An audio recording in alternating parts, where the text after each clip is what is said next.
بسم اللہ الرحمن الرحیم۔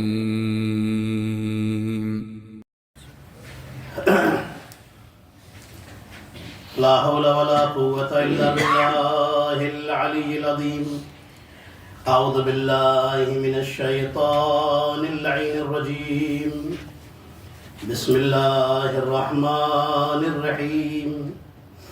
الحمد لله رب العالمين، حسبنا الله ونعم الوكيل، نعم المولى ونعم النصير، والصلاة والسلام والتحية والإكرام على أشرف الأنبياء والمرسلين، سيدنا ومولانا حبيب إله العالمين أبي القاسم محمد، اللهم صل على محمد وآل محمد، والصلاة والسلام والتحية والإكرام على أهل بيته الطيبين الطاهرين المعصومين المظلومين، سيما بقية الله في الأرضين، روحي وأرواح العالمين لتراب مقدمه الفدا، اللهم عجل لوليك الفرج، ولعنة الله على أعدائهم أجمعين، أما بعد فقد قال الله الحكيم، بسم الله الرحمن الرحيم، وجعلناهم أئمة يهدون بأمرنا وأوحينا إليهم فعل الخيرات وإقام الصلاة وإيتاء الزكاة وكانوا لنا عابدين۔ صلوات اللهم صل على محمد وآل محمد۔ لگتا ہے تھوڑا فاصلہ ہمارا زیادہ ہو گیا ہے۔ آپ ماشاءاللہ خلیفہ بلا فصل کے ماننے والے، جن کو بلا فصل ہونے پر مولا کے یقین ہے وہ ضرور فاصلہ کم کریں گے۔ آپ آگے تشریف لے آئے تاکہ ایک مجلس کی اچھی شکل بن سکے انشاءاللہ۔ صلوات پڑھیں عظمت محمد اور آل محمد پر۔ اللہم صلی علی محمد و آل محمد۔ آئیے ہم سب سے پہلے ان ایام اعزا کی تعزیت اور پرسہ آج کی اس یکم شب محرم کی تعزیت اپنے زمانے کے امام زمانہ علیہ السلام کی خدمت میں پیش کریں، پھر میں آپ تمام مومنین اور تمام مومن مومنات عالم کی خدمت میں ان ایام اعزا کی تعزیت پیش کرتا۔ قرآن مجید کی جو آیہ شریفہ میں نے آپ کی خدمت میں رکھی، سورہ انبیاء کی آیت ہے، اور انشاءاللہ اسی آیت کی روشنی میں گفتگو ہوگی۔ بس آپ سے گزارش ہے کہ آپ تشریف لاتے رہیے، اور آپ آتے رہیں گے تو انشاءاللہ آپ کی خدمت میں بہت سارے مطالب اور مفاہیم پیش کرنے کی میں کوشش کروں گا۔ یہ ایام اعزا ہیں، ان میں ویسے بھی کوئی مومن اور حسین کا چاہنے والا اپنے گھر میں نہیں رہتا۔ جب ذکر حسین ہوتا ہے، عزاخانے سجتے ہیں اور چاند رات ہو جاتی ہے اور محرم کا آغاز ہو جاتا ہے، تو انسان اپنے آرام کو ترک کر دیتا ہے اور فرش عزا پر آ جاتا ہے۔ انشاءاللہ ہمارا موضوع ہادی اور ہدایت کے حوالے سے رہے گا۔ قرآن کریم میں اللہ نے ارشاد فرمایا کہ جنہیں ہم نے امام بنایا ہے، یہدون بامرنا، وہ ہمارے حکم سے ہدایت کرتے ہیں، وَأَوْحَيْنَا إِلَيْهِمْ فِعْلَ الْخَيْرَاتِ، اور ہم نے انہیں اچھے کاموں کا حکم دیا ہے، وَإِقَامَ الصَّلَاةِ، وہ نماز کا قائم کرتے ہیں، وَإِيتَاءَ الزَّكَاةِ، زکوٰۃ ادا کرتے ہیں، وَكَانُوا لَنَا عَابِدِينَ، وہ ہمارے عبادت گزار تھے۔ ماشاءاللہ آپ میرے مجلس پڑھنے کا انداز جانتے ہیں، آپ ہمارے لیے نئے نہیں ہیں اور میں آپ کے لیے نیا نہیں ہوں، یہ مجھے اس بات کا سکون ہے الحمدللہ۔ اور مجھے پتہ ہے کہ آپ ماشاءاللہ بول کر کے سنتے ہیں، میں خاموش مجلس پڑھتا بھی نہیں ہوں، وہ میں نے یاد ہی نہیں کی ہے۔ بولتی بھی مجلس ہونی چاہیے، پتہ چلے کہ آپ ماشاءاللہ سے سن رہے ہیں اور میری بات آپ تک پہنچ رہی ہے۔ اور میں کہتا رہتا ہوں، پچھلی بار بھی کہا تھا، آپ یہاں علی کے نام پر بولیں گے تو وہاں علی آپ کے لیے بولیں گے۔ تقریر شروع ہو چکی ہے، بڑی محبت اور بڑے خلوص سے ماشاءاللہ آپ سنتے ہیں۔ ایام عزا آ گئے. دنیا کی ساری قومیں جب نیا سال شروع کرتی ہیں تو خوشیاں منا کے شروع کرتی ہیں. یہ اکیلی قوم ہے جو اپنا نیا سال، اسلامی سال شروع کرتی ہے تو ماتم حسین سے شروع کرتی ہے، غم حسین سے یہ قوم شروع کرتی ہے. اور ہم یہ غم کیوں نہ منائیں؟ اس لیے کہ ایک ماں نے تمنا کی تھی اور اپنے بابا سے سوال کیا تھا، بابا میرے بیٹے پر روئے گا کون؟ تو باپ نے جواب دیا تھا، بیٹی اللہ ایک قوم کو خلق کرے گا. میں ایام عزا میں کوشش کرتا ہوں کہ جب بات شروع ہو تو تھوڑا غم سے شروع ہو اور پھر فضائل اور پھر انشاءاللہ مصائب اور تقریر اپنی منزل تک انشاءاللہ پہنچ جائے. ہمارے نبی اپنے گھر میں بیٹھے ہوئے ہیں اپنے اہل بیت کے ساتھ. جبریل امین نازل ہوئے، سلام کیا، یا رسول اللہ، اللہ آپ کو اور آپ کے اہل بیت کو سلام کہتا ہے. ابھی بھی کچھ چہرے موجود نہیں ہیں یہاں پر، انشاءاللہ امید ہے کہ وہ بھی آ جائیں گے. کچھ چہرے میں غائب دیکھ رہا ہوں، وہ بھی انشاءاللہ حاضر ہوں گے مجلس حسین میں. یا رسول اللہ، اللہ آپ کو اور آپ کے اہل بیت کو سلام کہتا ہے. اللہ فرماتا ہے کہ ایک دن آپ کا یہ بیٹا حسین، آپ کا نواسہ حسین ظلم اور تشدد کے ساتھ کربلا کی زمین پر شہید کر دیا جائے گا. رسول نے سنا، سر جھکا کر رونے لگے. جیسے ہی رسول رونے لگے، امیر المومنین نے سوال کیا، یا رسول اللہ، ہمارے ماں باپ آپ پر قربان، رونے کا سبب کیا ہے؟ نبی فرماتے ہیں جبریل نے خبر دی ہے کہ ایک دن حسین کو بھوکا پیاسا کربلا کی زمین پر مارا جائے گا. جیسے ہی سنا علی رونے لگے، سیدہ نے سنا رونے لگی، امام حسن نے سنا رونے لگے، سب رونے لگے. اب جناب سیدہ نے سوال کیا، بابا یہ بتائیے کہ کیا حسین پر رونے کے لیے آپ ہوں گے؟ فرماتے ہیں میں نہیں رہوں گا. حسن رہیں گے؟ نہیں ہوں گے. علی ہوں گے؟ نہیں ہوں گے. میں ہوں گی؟ نہیں ہوں گی. اب جناب سیدہ نے جب یہ بات پوچھ لی اور بابا کا جواب آ گیا تو اب امام حسین علیہ السلام اپنی جگہ سے اٹھے. کمسن ہے امام حسین علیہ السلام سن ظاہری کے لحاظ سے، اپنی جگہ سے اٹھے اور نانا کے پاس آئے اور آ کر کے ایک سوال کیا، نانا یہ بتائیے کہ جو ہم پر روئیں گے آپ انہیں کیا دیں گے؟ رسول فرماتے ہیں کہ میں شافع محشر ہوں، سب سے پہلے تم پر رونے والوں کی شفاعت کروں گا. آج کی مجلس میری انشاءاللہ عزا اور عزادار کی فضیلت کے حوالے سے ہوگی. کل سے انشاءاللہ باقاعدہ تقریر کا آغاز ہوگا. میں شافع محشر ہوں، سب سے پہلے تم پر رونے والوں کی شفاعت کروں گا. حسین چلے بابا کی خدمت میں آئے، بابا آپ مجھ پر رونے والوں کو کیا دیں گے؟ علی فرماتے میں ساقی کوثر ہوں، سب سے پہلے قیامت میں تم پر رونے والوں کو حوض کوثر سے سیراب کروں گا. حسین چلے آئے بھائی حسن کی خدمت میں، بھیا آپ مجھ پر رونے والوں کو کیا دیں گے؟ امام حسن فرماتے ہیں کہ میں جوانان جنت کا سردار ہوں، سب سے پہلے تم پر رونے والوں کو جنت میں داخل کروں گا. اب حسین چلے اپنی ماں کی طرف جو ایک گوشے میں سر جھکائے بیٹھی رو رہی تھی. آئے اور ماں سے لپٹ گئے اور ایک سوال کیا، ماں آپ مجھ پر رونے والوں کو کیا دیں گی؟ فاطمہ تڑپ گئی، بیٹے کو سینے سے لگایا اور ایک جملہ فرمایا کہ بیٹا یہ دکھیا ماں اور کیا دے سکتی ہے، جنت کے دروازے پر بیٹھ جائے گی، ہاتھوں کو اٹھا کر کہے گی میرے اللہ جب تک میرے حسین کے عزادار جنت میں داخل نہ ہو جائیں فاطمہ جنت میں داخل نہیں ہوگی. آپ کی آنکھوں میں آنسو آ گئے، آپ کے دل غمگین ہو گئے. بس یہی عزا ہے عزیزان محترم کہ عزائے حسین انسان کو بلندی عطا کرتی ہے. یہ عزا حسین کی یہ صراط مستقیم ہے. پوری توجہ رکھیے گا، بس یہ جملہ مجھے سنانا تھا. اب میں یہاں سے آگے بڑھتا ہوں، تقریر کا سفر آگے بڑھتا ہے.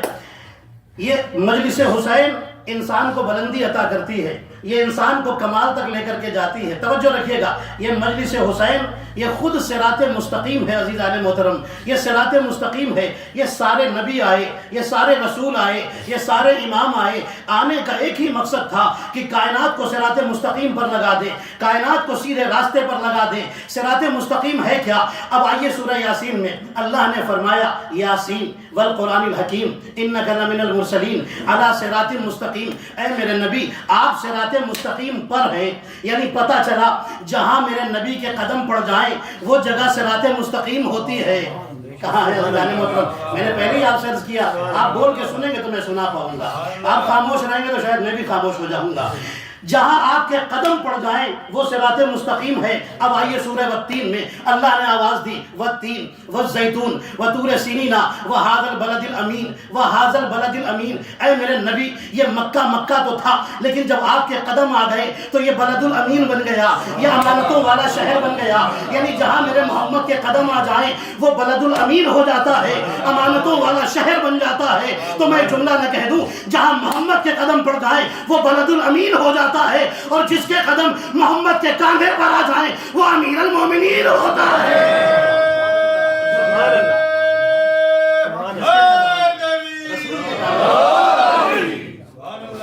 جس کے قدم رسول کے کاندھے پر آ جائیں وہ امیر المومنین ہوتا ہے۔ پوری توجہ رکھیے گا، مدینہ بڑا معتبر ہے۔ کیوں معتبر ہے بھائی؟ کہنے لگے اس لیے کہ حضور پاک کے قدم وہاں پر آ گئے، ہمارے نبی وہاں دفن ہے، اس لیے مدینہ قابل احترام ہو گیا۔ مجلس کی فضیلت کو سمجھیے گا، یہ مجلس ہے کیا؟ یہ مجلس صرف ایک مجلس نہیں ہے، یہ بڑی عظیم نعمت اللہ نے ہمیں عطا کی ہے۔ توجہ رکھیے گا، یہ بہت عظیم نعمت اللہ نے عطا کی ہے۔ دیکھیے میں ایک جملہ کہہ کر کے آگے بڑھتا ہوں۔ ایک اسپتال ایک مذہب کے لیے نہیں ہوتا، سب کے لیے ہوتا ہے۔ اسپتال سب کے لیے ہوتا ہے، جو بھی آئے شفا لے کر کے جائے، ہندو بھی آئے، مسلمان بھی آئے، عیسائی بھی آئے، یہودی بھی آئے، سب آئیں۔ اسپتال سب کے لیے ہوتا ہے، پوری توجہ رکھیے گا۔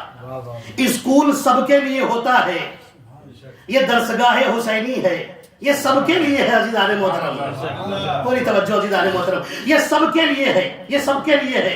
مدینہ کیوں قابل احترام؟ کیونکہ ایک معصوم کے قدم مدینے پر آ گئے۔ نجف کیوں قابل احترام؟ اس لیے کہ نجف کی زمین پر علی کے قدم آ گئے۔ کربلا کیوں قابل احترام؟ کیونکہ حسین کے قدم آ گئے۔ کاظمین کیوں قابل احترام؟ کیونکہ دو اماموں کے قدم آ گئے۔ توجہ ہے۔ سامرہ کیوں قابل احترام؟ کیونکہ دو معصوموں کے قدم آ گئے۔ تو پتہ چلا جہاں معصوم کے قدم آ جائیں وہ جگہ بھی قابل احترام ہو جاتی ہے۔ تو اب مجھے کہنے دیجئے، جہاں ایک یا دو معصوموں کے قدم آ جائیں جب وہ اتنی محترم ہوتی ہے، تو یہ مجلس حسین جہاں رسول بھی آ رہے ہیں، علی بھی آ رہے ہیں، حسن بھی آ رہے ہیں، حسین بھی آ رہے ہیں، فاطمہ بھی آ رہی ہے، امام زمانہ بھی آ رہے ہیں، کل 14 آ رہے ہیں، یہ مجلس کتنی قابل احترام ہوگی۔ محمد وآل محمد بلندتر سب آ رہے ہیں۔ صلی اللہ محمد وآل محمد۔ بڑی قابل احترام ہے مجلس عزا۔ عزیزان محترم آپ دیکھیے، اچھا زمانہ بدل گیا ہے نا، بڑا ایڈوانس ہو گیا ہے۔ ہم نے سوچا کہ شاید مجلس میں جائیں گے فلاں جگہ پر تو اونچی جگہ پر لوگ بیٹھ کر کے مجلس سن رہے ہوں گے، فرش عزا پر نظر آئے، فرش عزا پر نظر آئے۔ میں نے پوچھا کہ بھائی زمانہ تو بدل گیا ہے، آپ نے اونچی جگہ کیوں نہیں تلاش کی؟ کہا مولانا اگر اس سے اونچی کوئی جگہ ہوتی تو ضرور ڈھونڈ لیتے، اس سے اونچی تو کوئی جگہ ہی نہیں۔ میں نے کہا دلیل کیا ہے؟ اس سے اونچی تو جنت ہے بھائی۔ کہا نہیں، جنت بھی نہیں ہو سکتی۔ کیوں؟ کہا اس لیے کہ اگر ہم یہ مجلس جنت میں جا کر کے کرتے تو جنت اونچی جگہ ہوتی، لیکن ہم نے تو یہ دیکھا جیسے ہی مجلس منعقد ہوئی، مجلس برپا ہوئی، جنت والے جنت چھوڑ کر یہاں آ رہے ہیں۔ صلوات پڑھے محمد اور آل محمد پر۔ جنت والے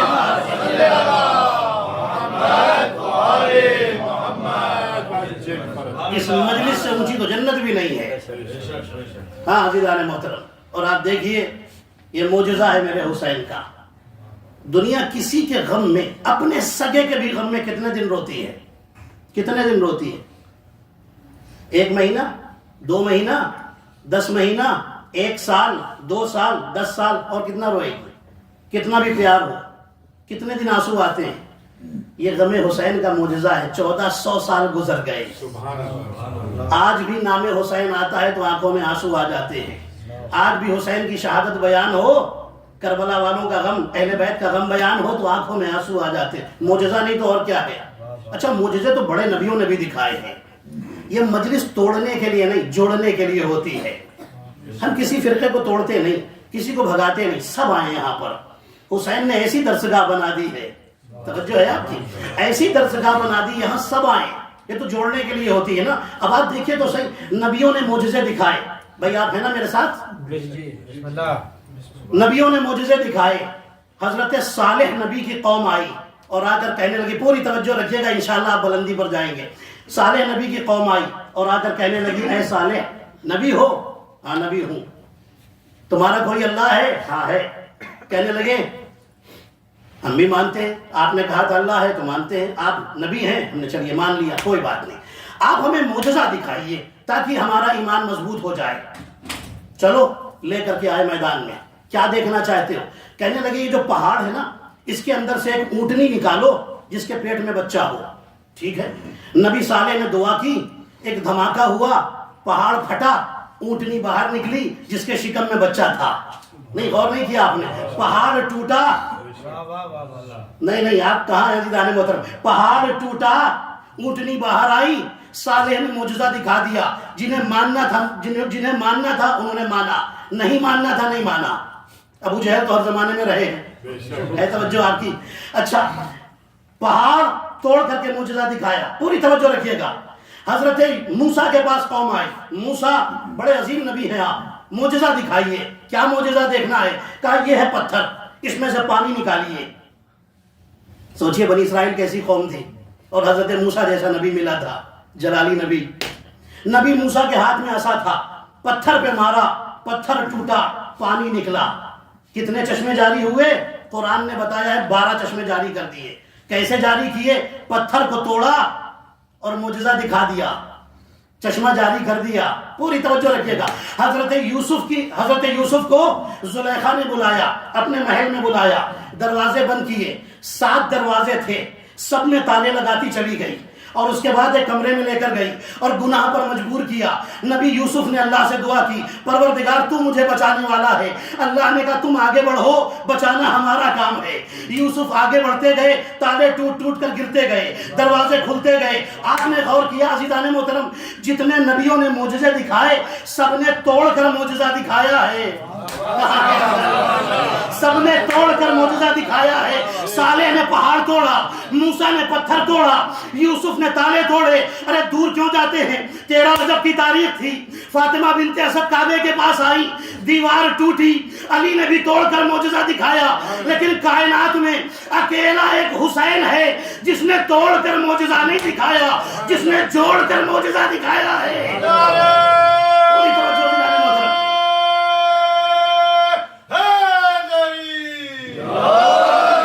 حسین نے توڑ کر معجزہ نہیں دکھایا، حسین نے جوڑ کر معجزہ دکھایا ہے۔ صالح نے پہاڑ توڑا، موسیٰ نے پتھر توڑا، یوسف نے تالا توڑا، علی نے کعبے کی دیوار توڑی۔ یہ اکیلا میرا حسین ہے جس نے جوڑ کر معجزہ دکھایا۔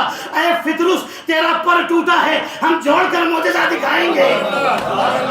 اے راہب اولاد سے تیرا رشتہ ٹوٹا ہے، آ میرے دروازے پر، ہم تیرا اولاد سے رشتہ جوڑ کر معجزہ دکھائیں گے۔ حسین نے آواز دی، آؤ میرے در پر، اے حر تو آ میرے در پر، جنت سے تیرا رشتہ ٹوٹا ہے، معافی مانگ، ہم تیرا رشتہ جنت سے جوڑ کر دکھائیں گے۔ حسین نے کہا اے میرے عزاداروں، اگر دنیا کی مشکل سے پریشان ہو چکے ہو، مایوس ہو چکے ہو، تو آؤ میرے دروازے پر، ہم تمہارا رشتہ اللہ سے جوڑ کر دکھائیں گے۔ یہاں تک آنا تمہارا کام ہے، یہاں سے وہاں لے جانا ہمارا کام ہے۔ محمد وآل محمد بلند تر صلوات۔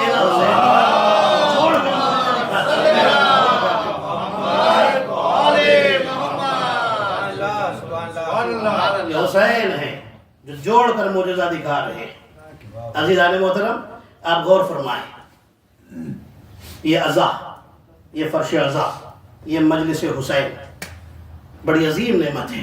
آج پہلی مجلس ہے، انشاءاللہ اسی حوالے سے گفتگو بھی چلے گی، اور میں چند منٹوں کے بعد غم کے بیان پر مسائل پر آ جاؤں گا۔ عزیزان محترم، اہل بیت نے زندگی میں کچھ مانگا کیا ہے؟ اپنے لیے کچھ نہیں مانگا۔ اپنے لیے کیا مانگا ہے؟ ہاں، علی اور فاطمہ کے ہاتھ اٹھتے تو نظر آئے، لیکن اپنے لیے نہیں۔ ہم نے علی کا بھی ہاتھ اٹھتا ہوا دیکھا، فاطمہ کا بھی ہاتھ اٹھتا ہوا دیکھا. جب علی کا ہاتھ اٹھتا ہوا دیکھا تو دیکھا علی نے علمدار مانگا تھا. جب فاطمہ کا ہاتھ اٹھتا ہوا دیکھا تو دیکھا فاطمہ نے عزادار مانگے تھے. ہے توجہ آپ کی؟ فاطمہ نے عزادار مانگی، علی نے علمدار مانگا. عزیزان محترم، ان مجلسوں میں آنا بڑی عظیم نعمت ہے. میں آپ سے بار بار یہ بات کہہ رہا ہوں. آیت اللہ کاظم قزوینی کا نام سنا ہوگا آپ نے. چلیے یہ ایک چھوٹا سا واقعہ سنا دوں. مجلس میں آنے سے حسین کتنے خوش ہوتے ہیں. پھر میں آگے بڑھتا ہوں. آیت اللہ کاظم قزوینی بڑی عظیم شخصیت کا نام ہے، بڑے عظیم عالم دین گزرے. نجف اشرف میں رہتے تھے. انہوں نے ارادہ بنایا کہ میں ایران جاؤں. ایران میں ان کی بیٹی کی شادی ہوئی تھی. خود تو ایرانی تھے اوریجنلی، لیکن نجف میں سیٹل ہو گئے تھے. یہ نجف سے آنا چاہتے ہیں قزوین ایران اپنی بیٹی سے ملنے کے لیے، بیٹی داماد سے نواسوں سے ملنے کے لیے، اور بھی عزیز ان کے رہتے ہیں ان سے ملنے کے لیے. انہوں نے سوچا کہ عمر کی اس منزل میں آ گیا ہوں، پتہ نہیں زندہ واپس پلٹوں یا نہ پلٹوں. میں بھی نجف اشرف میں ہوں. بازار گئے، کفن خریدا. کفن لے کر کے نجف اشرف میں آئے. ابھی کچھ دن اور رکے ہیں نجف اشرف میں. آئے، کفن کے اوپر پورا قرآن لکھا. اللہ اکبر. جوشن کبیر لکھی، سورہ یاسین لکھی، قرآن لکھا، جوشن کبیر لکھی، زیارت عاشورہ لکھی. لکھنے کے بعد وہ کفن کے پارچوں کو سب جمع کیا اور لے کر کے چلے آئے. اب سفر ان کا شروع ہوا. ایران پہنچے، بیٹی کے گھر میں ہیں، پہلا ہی دن ہے. گفتگو ہوئی سب کچھ. اس کے بعد رات میں کھانا نہ کھایا، پھر آرام کرنے کے لیے چلے گئے. بیٹی نے بابا کے لیے آرام گاہ تیار کی، ایک حجرہ تیار کیا، ایک کمرہ تیار کیا. بابا آپ یہاں آرام فرمائے. ٹھیک ہے، آ گئے. جیسے ہی لیٹے تھے، آنکھ لگی، خواب میں دیکھا مولا حسین تشریف لائے. بھائی توجہ رکھیے گا. مولا تشریف لائے، وہ فرماتے ہیں کہ اے آیت اللہ قزوینی، تم نے جو کفن اپنے لیے تیار کیا ہے اس کو اٹھاؤ اور قبرستان میں جاؤ. وہاں پر ایک جنازہ آیا ہے، اس مرد مومن کو وہ کفن دے دو. یہ حیران، یہ کون ہے جو اتنے بہترین اعمال کا مالک ہے کہ جس کے لیے مولا حسین خود آ کر کے مجھے حکم دے رہے ہیں کہ اپنا کفن جا کر کے اس کو دے دو. اٹھے، کفن اٹھایا، مولا کا حکم ہے، لے کر قبرستان میں آئے.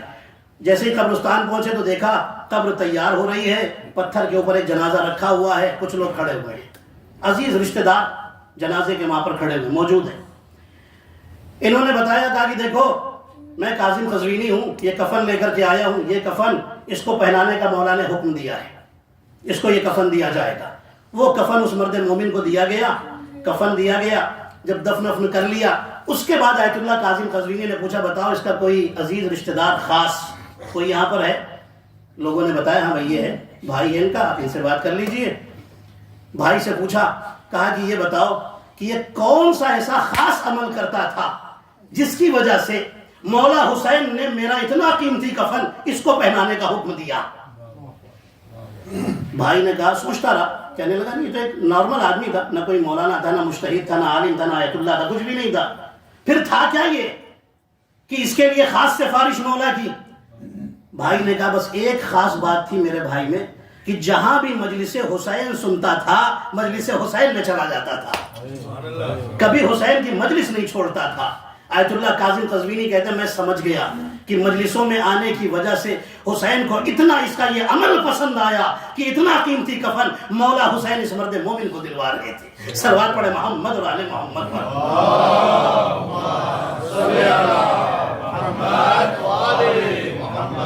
یہ حسین، ہمارے نبی فرماتے ہیں ان الحسین مصباح الہدی و سفینۃ النجات. دیکھیے ویسے ہی بول کے سنیے گا جیسے آپ کی ماشاءاللہ عادت ہے بول کے سننے کی. حسین ہدایت کا چراغ بھی ہیں اور نجات کا سفینہ ہے. ٹھیک ہے، سب کے ذہن میں اس کا ترجمہ ہے. ہمارے چھٹے امام کی خدمت میں ایک شخص آیا، صادق آل محمد علیہ السلام کی خدمت میں.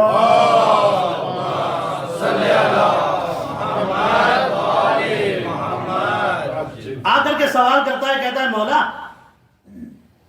آپ کے جد رسول اللہ کی حدیث ہے امام حسین علیہ السلام کے بارے میں کہ حسین ہدایت کا چراغ ہے اور نجات کا سفینہ ہے، نجات کی کشتی ہے. مولا فرماتے ہیں بے شک یہ حدیث ہے. کہنے لگا کہ یہ بتائیے کہ ایک کشتی نوح کی بھی تھی اور ایک کشتی آپ کے جد حسین ہے، تو دونوں میں فرق کیا ہے؟ امام نے کیا خوبصورت فرق فرمایا ہے. فرماتے سنو، نوح کی کشتی بھی تھی جو لوگوں کو نجات دے رہی تھی، میرے جد حسین بھی وہ کشتی نجات ہے کہ جو لوگوں کو بچانے والے ہیں. کہنے لگا تو فرق کیا ہے؟ امام فرماتے سنو، جو نوح کی کشتی تھی وہ اپنے زمانے کے لوگوں کو بچا رہی تھی، میرے جد حسین وہ ہے ایسی کشتی ہیں کہ جو گزر گئے انہیں بھی بچا رہے تھے، جو موجود ہے انہیں بھی بچا رہے ہیں، جو قیامت تک پیدا ہوں گے حسین کے در پر آ جائے انہیں بھی حسین بچائیں گے. صلوات پڑھے محمد اور آل محمد پر.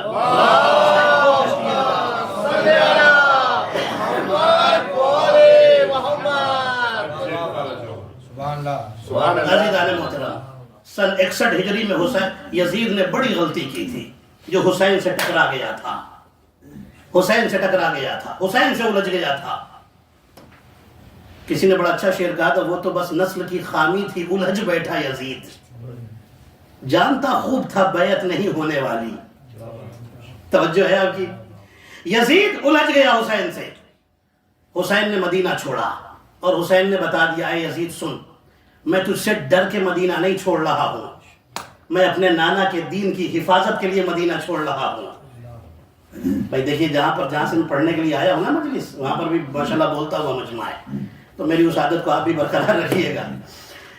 میں تیری طاقت سے ڈر کے مدینہ نہیں چھوڑ رہا ہوں، میں حفاظت دین کے لیے مدینہ چھوڑ رہا ہوں. چھوڑا حسین نے مدینہ، اور حسین نے بتا دیا، اے یزید سن، میرے باپ کی شہادت کے بعد 10 سال تک تیرا باپ معاویہ میرے بھائی حسن کو مدینے سے نہ نکال سکا، تو تو مجھے مدینے سے کیا نکالے گا؟ میں مدینہ اپنی مرضی سے چھوڑ رہا ہوں. ارے جب میں ہدایت بشر کے لیے جنت چھوڑ کر یہاں آ گیا تو مدینہ چھوڑنا کون سی بڑی بات ہے؟ کربلا کتنی دور ہے؟ حسین نے مدینہ چھوڑا، حسین کربلا میں جا رہے ہیں، حسین کربلا میں جا رہے ہیں. آج دنیا پوچھتی ہے بتاؤ کربلا کی جنگ میں جیتا کون تھا، ہارا کون تھا؟ حسین نے خود بتا دیا اور دنیا کو دکھا دیا اور بتا دیا کہ یزید سن، آج کے بعد اگر تیرا دربار سجے تو تو جیت گیا، اگر میرے عزا خانے سجے تو میں جیت گیا.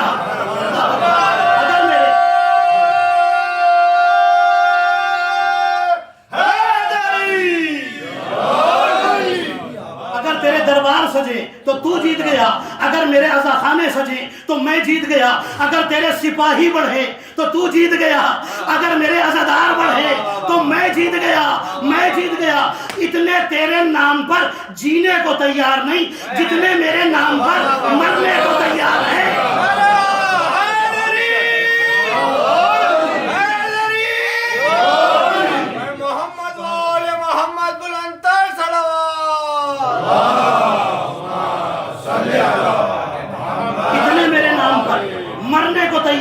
مرنے کو تیار ہے. عزیزان محترم، حسین نے بتا دیا کہ اے یزید دیکھ، اگر تیرا نام لیا جائے تو تو جیت گیا، اگر میرا نام لیا جائے تو میں جیت گیا. اگر تو اپنے بعد اپنے بیٹے کو خلیفہ بنا کر چلا جائے تو تو جیت گیا، اگر میں اپنے بعد اپنے بیٹے کو امام بنا کر جاؤں تو میں جیت گیا. صلوات پڑھے محمد اور آل محمد پر.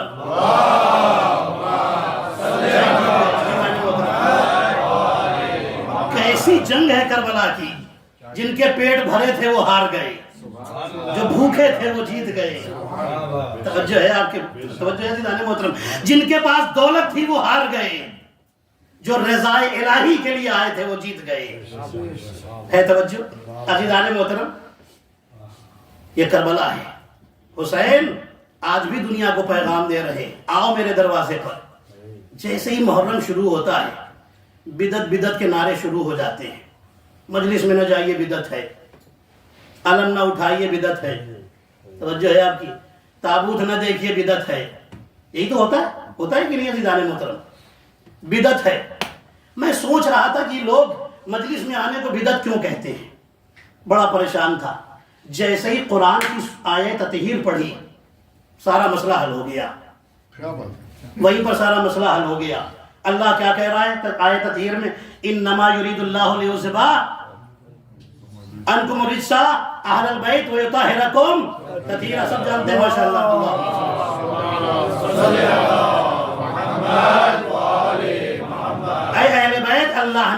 آپ کو ویسا پاک رکھا ہے جیسا پاک رکھنے کا حق ہے. مطلب کیا ہے؟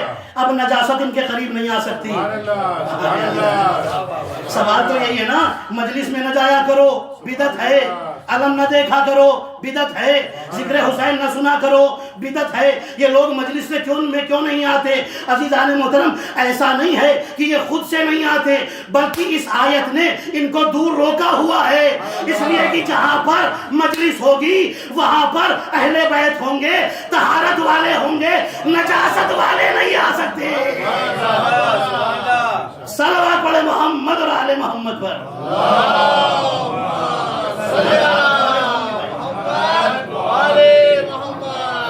ماشاءاللہ سے اتنی دیر سے آپ مجلس سن رہے ہیں, مجھے نہیں پتا کتنے منٹ ہو گئے, لیکن ماشاءاللہ سے وقت تو ہوا نا. آپ یہ بتائیے کہ آپ کو کیا اتنی دیر میں کہیں کوئی دنیا داری کا خیال آیا؟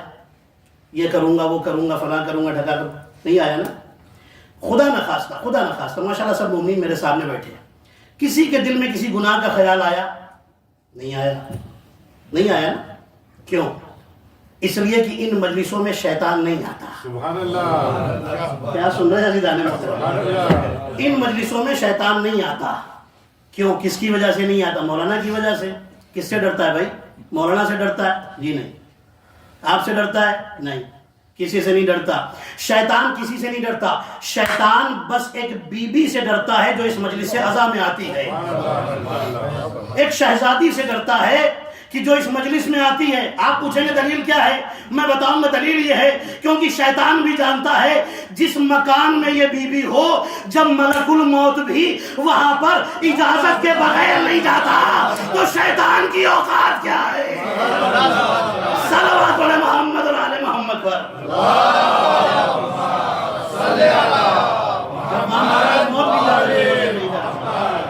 شیطان وہاں کیا جائے گا؟ ان مجلسوں میں شیطان کہاں سے آئے گا؟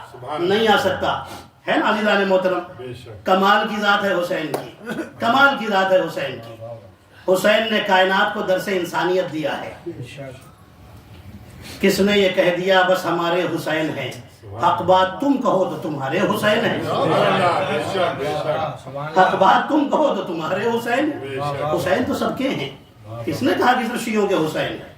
کس نے کہا صرف مسلمانوں کے حسین ہیں؟ حسین سب کے ہیں عزیزان محترم. اسی لیے تو آج پوری کائنات حسین کا قصیدہ پڑھ رہی ہے, پوری کائنات حسین کی تعریفیں کر رہی ہے. میرے عزیزو, حسین ہے ہی اتنے کریم, بہت کریم ہے حسین. بس میں اپنی منزل پر آ گیا. انشاءاللہ کل سے باقاعدہ گفتگو کا آغاز ہوگا. آج ایک تنقیدی گفتگو تھی اور مجھے عزا اور عزادار کی فضیلت بتانی تھی. جب کوئی حسین پر روتا ہے نا, ایک آنسو نکلتا ہے. امام جعفر صادق علیہ السلام فرماتے ہیں یہ آنسو,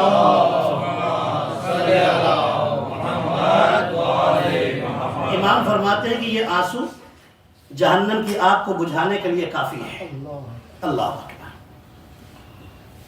جب آپ روتے ہیں تو ایک بی بی ہاتھوں کو اٹھا کر آپ کو دعا دیتی ہے. آپ کیوں آئے ہیں یہاں؟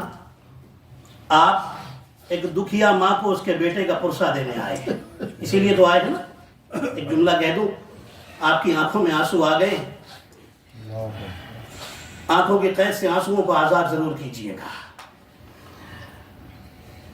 آپ جب آتے ہیں نا تو آرام سے آتے ہیں, لیکن جب ایک ماں آتی ہے تو اپنی ٹوٹی ہوئی پسلیوں پر ہاتھ رکھ کے آتی ہے اور آ کر کہتی ہے میرے حسین کے عزادار کہاں ہیں. ہاں, چند جملے مصائب کے انشاءاللہ آپ کی خدمت میں پیش کر کے تقریر ختم کر رہا ہوں. پھر میں آپ سے گزارش کروں گا انشاءاللہ آپ تشریف لائیے. جتنی جلدی آپ فرش عزا پر بیٹھیں گے اتنی جلدی نام اعمال میں ثواب کا سلسلہ شروع ہو جائے گا. جتنی جلدی آپ یہاں پر آ جائیں گے.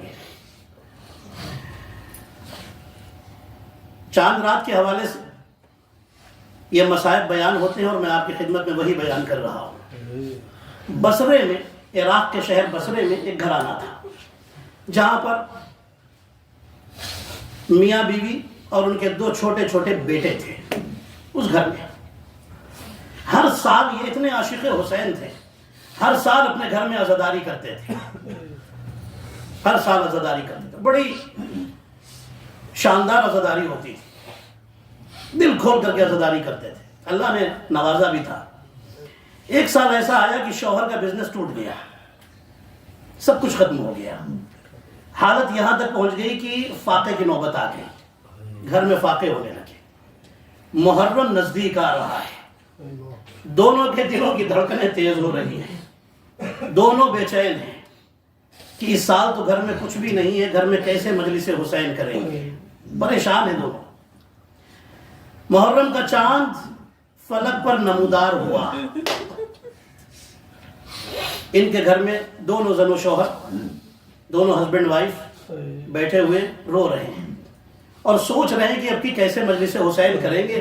محرم کا چاند بھی نمودار ہو گیا، سورج ڈوب چکا ہے، بازار میں چند ہی لوگ بچے ہیں۔ شوہر بیوی سے کہتا ہے کہ اے مومنہ یہ بتا کہ اس سال کیسے عزاداری ہوگی، ہمارے پاس تو کچھ بھی نہیں ہے، جملہ اگر پہنچ گیا تو آپ ضرور روئیں گے، ضرور روئیں گے۔ بیوی کہتی ہے کہ ہاں مجھے بھی اس بات کا افسوس ہے کہ کس طرح اس مرتبہ سیدہ کو ان کے لال کا غصہ دیں گے۔ دونوں رو رہے ہیں، اچانک مومنہ کی نظر اپنے بچوں پر گئی اور کہتی ہے کہ اے مرد مومن ایک بات کہوں، برا تو نہیں مانو گے؟ وہ کہتا ہے کہ نہیں بتاؤ کیا بات ہے۔ کہتی ہمارے پاس گھر میں کچھ بھی نہ ہو، سب کچھ تو بک گیا ہے گھر کا، یہ دو چھوٹے چھوٹے بچے تو ہیں نا، انہیں بازار میں لے جاؤ جہاں غلام بیچے جاتے ہیں، انہیں بیچ دو اور جو پیسہ ملے ہم اس سے اس سال عزاداری حسین کریں گے۔ اللہ اکبر، میرا پڑھنا بھی آسان تھا، آپ نے سن بھی بڑی آسانی سے لیا، لیکن آپ سوچئے عزیزان محترم، ماں باپ کے لیے کتنا مشکل مرحلہ ہے۔ دو چھوٹے بچے ہیں، انہیں بیچ کر کے حسین کی عزاداری کریں گے۔ عزاداروں، شوہر اٹھا اور اٹھنے کے بعد اٹھا اور بچوں کو لے جانے لگا تو بیوی رونے لگی۔ جیسے ہی رونے لگی تو شوہر نے پلٹ کر کہا کہ میں نے تجھ سے کہا تھا کہ ایک بار سوچ لے، تو نے کہا نہیں سوچنے کی کوئی بات نہیں ہے، اب کیوں پریشان ہو رہی ہے؟ بچوں کو یاد کر کے رو رہی ہے، بچوں کی طرف دیکھ کے حسرت سے رو رہی ہے، کہنے لگی بچوں کی حسرت نہیں ہے، حسرت اس بات کی ہے کہ کئی سال سے ہمارے گھر میں 4 عزادار تھے، اب کی بس 2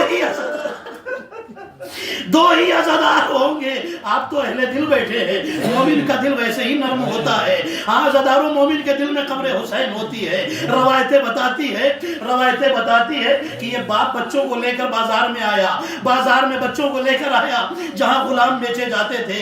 ایک شخص جب بازار میں لے کر آیا، بازار میں لا کر بچوں کو بیچ دیا، ایک شخص کے ہاتھ میں بچوں کو بیچ دیا، بیچ کر کے پیسے ملے، پیسے سے تبرک خریدا، تبرک خرید کے گھر میں آیا اور آ کر خوشی خوشی بیوی سے کہتا ہے اے مومنہ دیکھو میں تبرک لے آیا، اب ہمارے گھر میں پورے ایام عزا میں عزاداری حسین ہوگی، اب کوئی کمی نہ ہوگی، ہم کوئی کمی اپنی طرف سے نہ چھوڑیں گے۔ عزاداروں، تبرک گھر میں آ گیا۔ ابھی یہ دونوں زن و شوہر یہ باتیں کر رہے تھے کہ اب مجلس کا انتظام شروع ہو گیا، شروع کرنے لگے انتظام۔ اب جب انتظام کرنے لگے، اتنی دیر میں کسی نے دروازہ کھٹکھٹایا۔ جیسے ہی دروازہ کھٹکھٹایا، یہ بھی زوجہ آگے بڑھ کر دروازہ کھولا۔ جیسے ہی دروازہ کھولا تو کیا دیکھا؟ ایک نقاب پوش بی بی اس کے بچوں کو ساتھ میں لیے کھڑی ہے۔ عزاداروں، جیسے ہی اس نے دیکھا یہ مومنہ رونے لگی اور رو کر ایک جملہ کہا، کہتی ہے اے بی بی یہ تو میرے بچے ہیں، کیا انہیں واپس کرنے آئی ہو؟ اگر انہوں نے کوئی شرارت کی ہے، تمہیں تکلیف دی ہے تو میں معافی مانگتی ہوں، میں ان کا پیسہ واپس نہیں کر سکتی، تم انہیں لے جاؤ، مجھے معاف کر دو، ان بچوں کی خطا معاف کر دینا، اس لیے کہ جس پیسے سے انہیں بیچا گیا تھا، جس پیسے سے تم نے خریدا تھا، اس پیسے سے تبرک آ چکا ہے، ہم حسین کی مجلس کرنے والے ہیں۔ بس ایک مرتبہ بی بی نے آواز دی، اے مومنہ تیری عزا قبول ہو گئی، میں فاطمہ سے رہا ہوں، میں حسین کی ماں ہوں، میں کہوں گا اے بی بی ایک مومنہ کے بچے بازار میں بیچے جا رہے ہیں، آپ سے گوارا نہ ہوا کہ مومنہ کو تکلیف پہنچے گی، بچے یاد آئیں گے، آئے اس وقت کیا عالم ہوا ہوگا جب آپ کے بچے بچے کوفے اور شام کے بازاروں میں پھر آئے جا رہے تھے، کوئی پتھر مارتا تھا، کوئی صدقے کی کھجوریں اجرکم عند الزہرا۔ آزادارو بس یہ آخری روایت سنیے، میں مجلس تمام کیے دیتا ہوں۔ علماء بیان کرتے ہیں کہ جب محرم کا چاند نمودار ہوتا ہے تو شام کی سرزمین سے ایک بی بی اٹھتی ہے۔ آزادارو یہ بی بی آتی ہے، جنت البقیع میں آتی ہے اور ایک ٹوٹی ہوئی قبر کے پاس بیٹھ جاتی ہے اور کہتی اماں محرم کا چاند نمودار ہو گیا، اماں حسین کے عزادار آ گئے، عزا خانے سج گئے، اماں چلو۔ آزادارو یہ دونوں ماں بیٹی آتی ہے، آزادارو وہاں سے رخصت ہوتی ہے، واپس پھر شام کے ایک قید خانے میں آتی ہے اور آنے کے بعد کہتی ہے سکینہ اٹھو، سکینہ اٹھو، چلو مجلس شروع ہو گئی، چلو عزا سج گئی۔ آزادارو یہ تینوں بیویاں ہر عزا خانے میں جاتی ہے، پرسہ قبول کرتی ہے، عزاداروں کا پرسہ قبول کرتی ہے، اور جب عزادار روتے ہیں نا تو یہ کم سن شہزادی سوال کرتی ہے، اپنی دادی سے پوچھتی ہے دادی اماں یہ لوگ کیوں رو رہے ہیں، یہ لوگ کیوں رو رہے ہیں؟ عزادارو فاطمہ آواز دیتی ہے بیٹی یہ تیرے باپ پر رو رہے ہیں، یہ تیرے باپ پر رو رہے ہیں۔ عزادارو بیٹی سوال کرتی ہے اور کہتی ہے دادی میں دعا کرتی ہوں آپ آمین کہیے گا، اے اللہ انہیں کوئی تکلیف نہ پہنچائے، انہیں کوئی تازیانے نہ مارے، انہیں کوئی پتھر نہ مارے۔ فاطمہ تڑپ کر پوچھتی ہے اے بیٹی ان کے لیے ایسی دعا کیوں کر رہی ہو، انہیں بھلا کون مارے گا، یہ حسین پر رو رہے ہیں، انہیں کون تکلیف دے گا، یہ حسین پر رو رہے ہیں، حسین پر رونا کوئی جرم تو نہیں ہے۔ سکینہ تڑپ کر کہتی ہے اے دادی کاش یہ عزادار کربلا میں ہوتے، میرا بابا سوا نہ کیا جاتا، میرا اصغر مارا نہ جاتا۔ دادی آپ سوال کر رہی ہے نا انہیں کوئی مارنے والا تو نہیں ہے، حسین کی عزا کوئی جرم نہیں ہے، حسین کی عزا کوئی جرم نہیں ہے، آپ یہی سوال کر رہی ہے نا۔ دادی ذرا میرے ساتھ چلیے۔ عزادارو بچی اپنی دادی کو لے کر جنت البقیع میں آتی ہے، زین العابدین کی قبر میں داخل ہوتی ہے اور کفن کو پیٹ سے ہٹاتی ہے اور کہتی ہے دادی اگر میرے بابا کے غم میں رونا جرم نہیں تھا تو میرے سجاد کو کس جرم میں کوڑے مارے گئے، تازیانے مارے گئے، میرا بھائی آج تک